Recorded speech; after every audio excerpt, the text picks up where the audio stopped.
नमस्कार, नमस्कार, नमस्कार. मी प्रवीण चिले. तुमचं स्वागत करतो हायवे टू ग्रोथ मध्ये. आपण करतोय निफ्टी, बँक निफ्टी, सेन्सेक्स याचा अनालिस्ट. आज 4 तारीख आहे आणि आपण 5 तारखेसाठी आपण प्लॅन बनवतोय.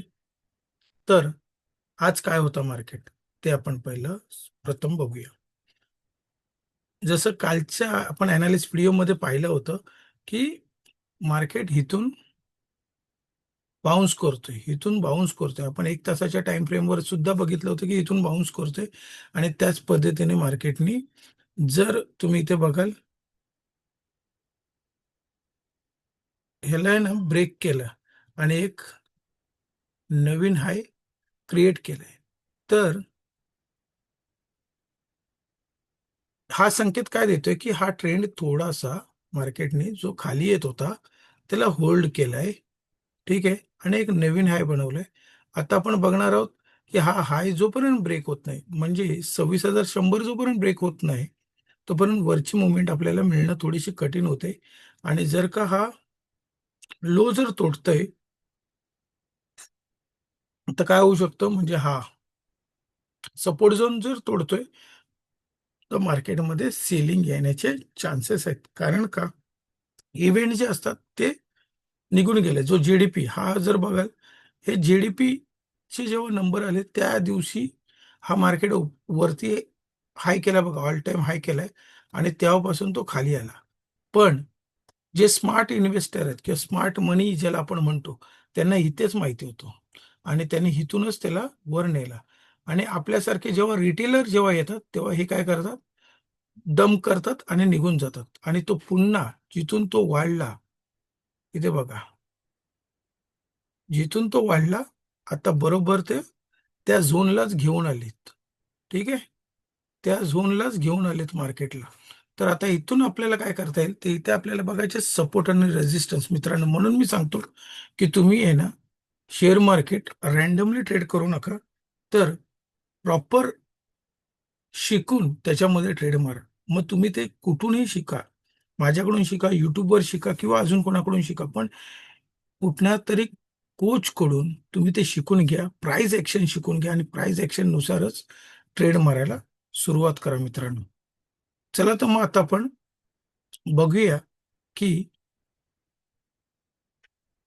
आज काय झालं आणि उद्यासाठी आपण लेवल काय पाहणार आहोत ते. ठीक आहे. तर मी काय केलंय की लाईन मारून घेतलेत, जेणेकरून ते सोपं होईल आपल्यासाठी आणि तुमचा टाइम पण वाचेल. तर हा आपला रेड झोन आहे. रेड झोन काय, जर तुम्ही नीट बघाल तर तिथेच खूप वेळ टाइमपास केलेला आहे. इथे सुद्धा आहे, इथे सुद्धा आहे. त्याच रेड झोन मध्ये, तर रेड झोन काय आहे, तर 25,960 ते 26,960, 100 रेंजची जवळजवळ रेड झोन आहे. ठीक आहे. Okay okay.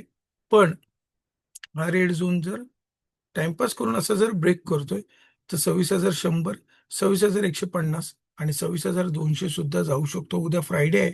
थोडी पोझिशन जेव्हा घ्याल तर थोडीशी कमी करा की जेणेकरून तुमचा शनिवार रविवार स्मूथली जाईल, आनंदात जाईल. आणि जर तुम्ही ही नीट बघाल प्राइस ऍक्शन, तर काय बनले, जर हा ब्रेक करतोय 25,960, तर एम पॅटर्न तयार होतोय आणि एम पॅटर्न तयार झाल्यानंतर इमिजिएटली सपोर्ट आहे 25,880 पर्यंत. ठीक आहे. पण तो जर ब्रेक होतो तर 25,700 सुद्धा जाईल. कारण खूप वेळा तो रिटेस्ट झालाय. जेव्हा कधी पण रिटेस्ट होत असेल, वारंवार होत असेल कुठलाही सपोर्ट किंवा कुठलाही रेजिस्टन्स, तर काय होतं की तो वीक झोन तयार होतो आणि एकदा वीक झोन तयार झाल्यानंतर तिथे शार्प मुवमेंट येते, आयदर वर किंवा खाली.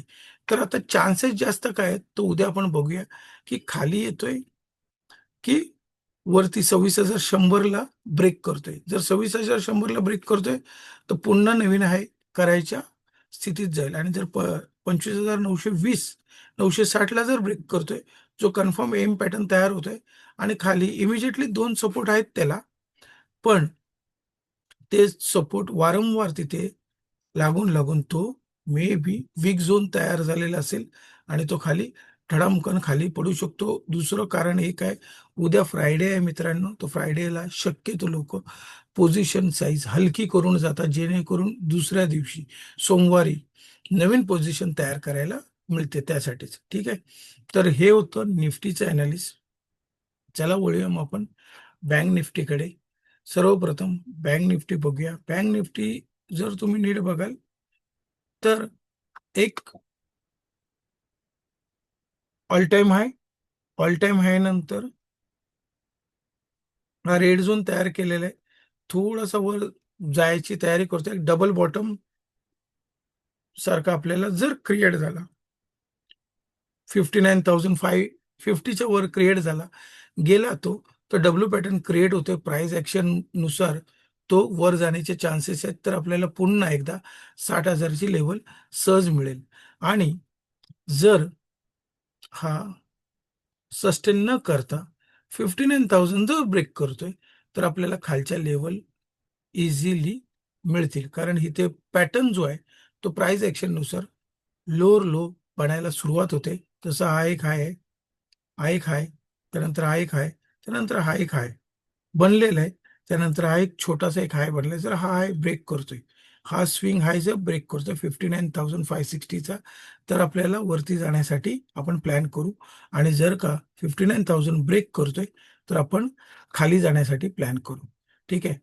गॅपअप जर झाला, गॅपअप जर झाला तर गॅप फिल करून द्या आणि हाय ब्रेक करून दे, त्यानंतरच एंट्री मारा. गॅप डाऊन जर झाला, गॅप डाऊन जर झाला तर वर जाऊन द्या, पुलबॅक येऊन द्या आणि पुलबॅक नंतर ब्रेक करून दे. मगच मित्रांनो तुम्हाला चांगली सेलिंग मिळेल. नाहीतर मार्केट साईडवेजच राहील. आणि जर साईडवेज असेल, अशा वेळेला आपल्याला तिथे ट्रेड नाही करायचं आहे. मार्केट जर साईडवेज असेल तर आपल्याला त्यावेळेला ट्रेड नाही करायचा आहे. थोडंसं पॉज घ्यायचं आहे. असंही उद्या फ्रायडे आहे, तर थोडंसं प्लॅन करून करा, जेणेकरून तुमची पोझिशन पण त्या पद्धतीने घ्या. हा पूर्ण वीक जर बघाल तर थोडासा मार्केट साईडवेज आहे. कारण मंडेला त्यांनी नवीन हाय बनवलाय आणि त्यानंतर तो साईडवेजच आहे. तर त्याचा तुम्ही थोडी काळजी घ्या मित्रांनो. चला तर मग वळी आपण आता सेन्सेक्सकडे. तर सेन्सेक्सचे पण लेवल क्लिअर आहेत. 85,000 आणि 85,500 जवळजवळ 500 पॉईंटचा नो ट्रेडिंग झोन आहे. पण हा निफ्टी सारखाच आलेला आहे. ठीक आहे. जर ब्रेक करतोय 85,000, तर आपल्याला खालच्या लेवल्स सहज मिळतील आणि मोठ्या लेवल्स मिळतील. आणि जर हा प्राइस ऍक्शन करून ब्रेक करतोय या पद्धतीने, किंवा थोडा असा आहे, असं करून ब्रेक जरी करतोय, तरी आपल्याला मोठ्या लेवल्स मिळायला सुरू होतील मित्रांनो सेन्सेक्समध्ये. पण त्यासाठी त्याला 85,500 चा लेवल तोडली पाहिजे, अशी प्राइस ऍक्शन करून. अशीच जरी तोडला तर ती आपल्या कामाची नाहीये. कारण मग पुलबॅकची वाट बघा, त्यानंतर जेव्हा हाय ब्रेक करेल मगच तुम्ही एंट्री मारा. म्हणून मित्रांनो सांगतो की मार्केटमध्ये तुम्हाला थोडंसं शिकून जर केलात, प्राइस ऍक्शन जरी शिकलात, तरी भरपूर तुमचे ट्रेड परफेक्ट यायला सुरू होतील. तुम्हाला कळेल मार्केट काय सांगतोय, चार्ट काय सांगतोय. आणि हे शिकून तुम्ही ट्रेड मारा. तुमचं हार्ड मनी सांभाळून काम करा.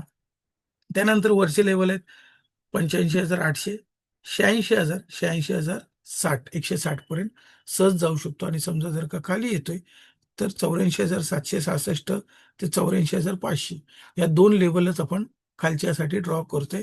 गॅपअप जर झाला तर सिंपल आहे, गॅप फिल होऊन द्या. गॅप फिल होण्यानंतर ब्रेक करून द्या.